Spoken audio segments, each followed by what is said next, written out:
The 1960s were one of the most stormy and divided decades in history, yet filled with peace, love, and rock and roll. I have said this many, many times before. It was a different time and a different era. The period was marked by the civil rights movement, the Vietnam War, anti-war protests, political unrest, the pop culture movement, the beginning of the generation gap. Elvis was king, Beatlemania arrived, Psycho was in every theater, and Marilyn Monroe was only 36. Presidential candidates John F. Kennedy and Richard Nixon engage in a political debate to present their arguments for President of the United States.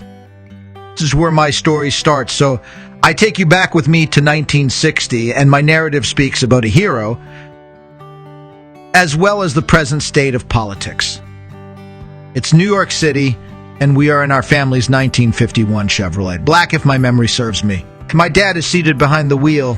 Me and Mom are in the front seat, and my two siblings are in the back seat while we wait for my grandfather's workday to end. My grandfather was a baker.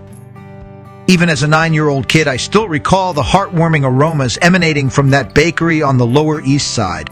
The car radio was on, and Dad was listening to the Democrat National Convention.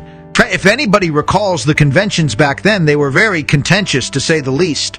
They asked tough questions, and nobody was assured of winning. That year, John F. Kennedy, then junior United States Senator from Massachusetts, announced his intention to seek the Democratic Party nomination for the presidency of the United States against Richard Nixon.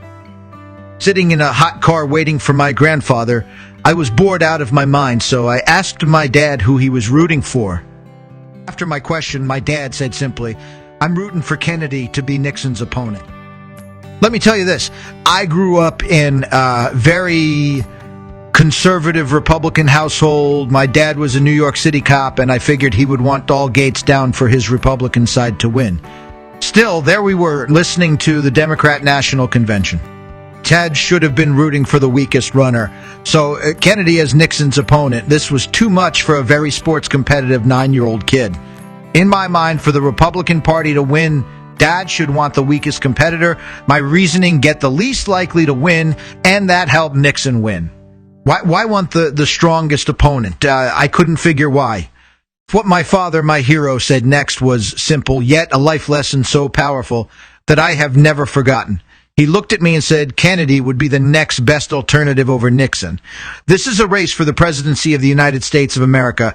It's not about which party should win. It's what is best for America. Cheers to that, Dad, and words we should all live by when elections next roll around. Thanks for letting me tell you some of my life lesson passed down to me and now shared with you.